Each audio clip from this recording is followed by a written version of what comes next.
time. I wanted to give you guys that story time. So yeah, I was homeless at one point, right?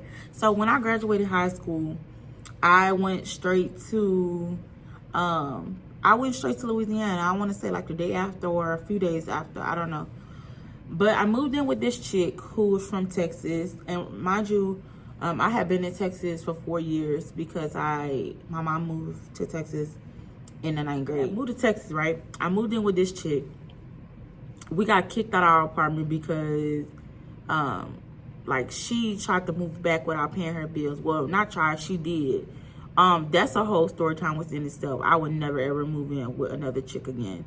Well, not that I have to because I'm married now, but like I was like, ooh, But anyway, so she ended up moving out. She never paid her side of the bills, and I didn't have the money to pay my side and her side. So I ended up having to move out the apartment. Mind you, like her people was saying like they was gonna send the money, they was gonna pay it, but nobody ever paid it. So we end up rolling into the next month, and I had my money for the next month. But I didn't have money for, both portions. So I ended up moving out of that apartment, and I moved my stuff into a storage. And then once I moved my stuff into a storage, I started staying at my cousin's dorm room. My cousin stayed at UL. So I was living in the UL dorm room. But it was so hard because my cousin had a boyfriend. So my cousin was with her boyfriend at the time at his apartment. So I was using her dorm room because her roommate also didn't, her roommate would never stay at the dorm room. So at the time, it was just me staying in the dorm room. It was just me on her side. And so I would just sleep in the roommate's bed, but she had nothing there, like no sheets or anything. So I had my own sheets, and I just made it up as if I was staying in the dorm room. So, like it was crazy because how I got there is right as I got kicked out of my apartment. But like, I didn't really have nowhere else to go. My mama wanted me to come home, but I was like, I'm not coming home. I'm in school, whatever. My mom would just make sure I understood, like, you can come home. You can come home. But I was like, nah, I ain't trying to come home. But if I would have been in my right mind, I should have carried my butt home. But anyway, so I was staying in the dorm room, but a lot of the time, like one time I got locked out the dorm room, right? I left to go warm up some food, or I left to go do something in the lounge, and I end up locking myself out. Well, mind you, I'm not supposed to be there anyway. I don't have a key, but or I locked the key inside the room. And so I didn't have like no ID. My name wasn't in nobody's system or nothing. So I couldn't go ask the security guard to come and let me in.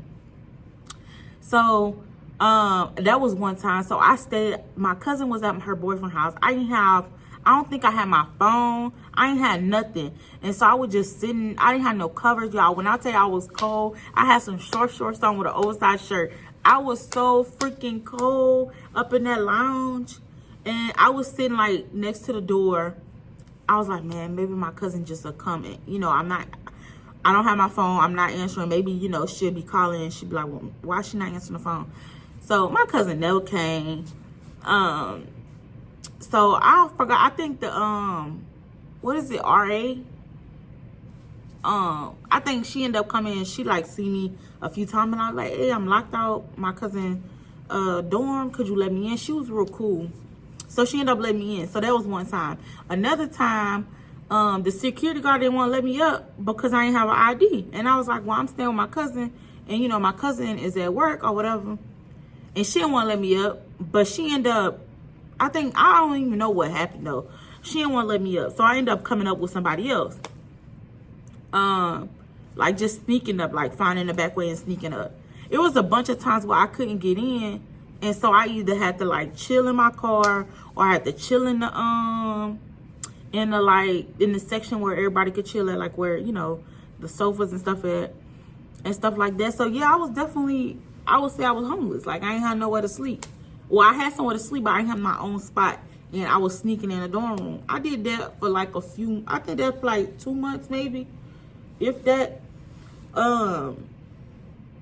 Dang, I can't remember how long I did that for. But the thing about it is, like, people was telling, like, my dad and, like, my daddy's side, because my daddy stayed, I lived in Lafayette, my daddy stayed in Opelousas, Lawtell area. So people was telling him, oh, Malika living in her car. And I'm like, nah, like, why would y'all say that? Like, I'm not living in my car. I stay in a dorm room with my cousin, which I wasn't lying. But I don't know, I guess people thought, because I had a lot of my clothes in my car, I would bring my clothes up to the dorm room, but I had a lot of clothes at the time, so I wouldn't bring all of them to the dorm room. Why? That didn't make no sense. So yeah, I didn't want to put my clothes, like my good stuff, in the storage. So they was telling my dad, like, I'm homeless, I'm living in my car, like, and that was nobody but them little, I'm not even gonna go there. But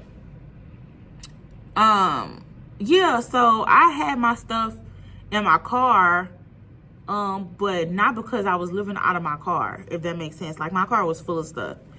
And I mean, eventually I ended up moving back with my mama after the semester ended, but I was definitely homeless. Like, I ain't had nowhere to go. I felt lost. I was in depression. I ended up getting my own spot. That's right. I ended up getting my own apartment for like 3 months, and I was paying on it myself. And I think it was like $550, but it was like in a bad part of Lafayette. And really it wasn't it was like called Doosan. I was living in Doosan, and it was called I was living on Colorado Street. A lot of people was like, it's bad back there. And so when I moved back there, it wasn't bad. It just had a lot of drugs and a lot of traffic and stuff like that. And so I was paranoid as hell. Like, I hated being up by myself. My cousin ended up coming moving with me, but again, she was with her boyfriend a lot of the time, so I was scared than a mug, boy. And I remember, bro, they had a rat. They had a rat in the apartment that I had got in Doosan Lake. A rat. Me and my cousin was home, and they had a rat, I think, run across the floor or something. I don't know, but it was bad. Like I developed so much anxiety living there, and I was just scared. Like, I was scared. I would like drive up, right? I would prepare my shit, like put my purse in my hand, everything, because as soon as I park, I would jump out the car, lock the door, and run to my house and hurry up and lock the door, and hurry up unlock the door, and then hurry up and lock the door. And like, that's just how scared I was. Like, I really developed, like, that's where my anxiety started. Before then, I never had anxiety, at least not to my knowledge. But when I moved over there, I developed anxiety. I started developing, like, I started like being scared as far as I would think somebody trying to come get me. I would think somebody like gonna try to get my apartment, all kind of stuff. Like man, that's crazy though, because like I look at what I've been through and like that whole little period in my life, and I'll be like, dang, like that's crazy. Like, you was really sleeping from couch to couch type shit. And so, I mean, I can say now, now I'm living better. I'm living straight. Like, I got my own family. We got our own spot, got our own vehicles, stuff like that. But at the time, it was just like, damn, like, how I'm gonna make it out of this type of thing? Like, what I'm gonna do? And then I remember, like, I used to work at the bowling alley, and I met this chick named Brittany, and cool. Like, man, that was my road dog for a minute. But I had moved, and we talked a little bit, but we don't really talk like that no more. Matter of fact, I haven't talked to her in a minute. I'm gonna have to shoot her a text or something, or message her on Facebook.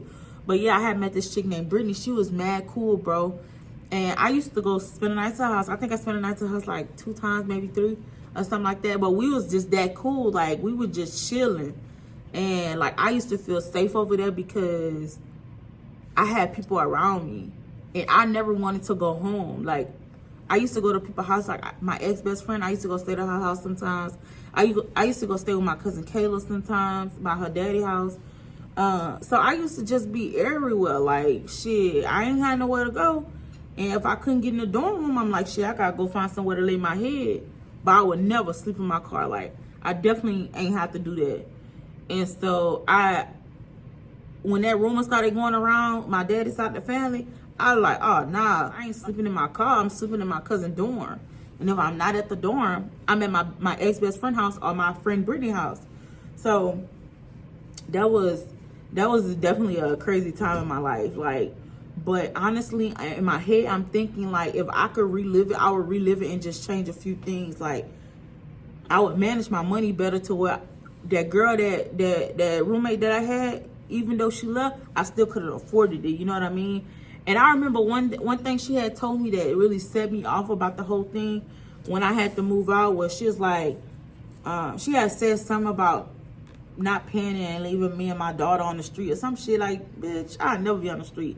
And my daughter was with me at the time. I sent my daughter back with my mama, and that's when I started grinding. But my mama always had my back. One thing it was for sure and two for certain, I had the choice to go home. It wasn't like I didn't have the choice to go home, but I didn't want to go home, right? And so eventually I went home, but man, that was crazy. That's the only thing I would change. If I could go back and change, I would manage my money better to where I could have afforded that apartment even with her leaving me high and dry like that. And still to this day, I never received my money from this chick. I never received no money. I never got an apology. Or maybe she did apologize. I don't really know. Because she texts a few times like, you know, like, oh, I'm just checking on y'all.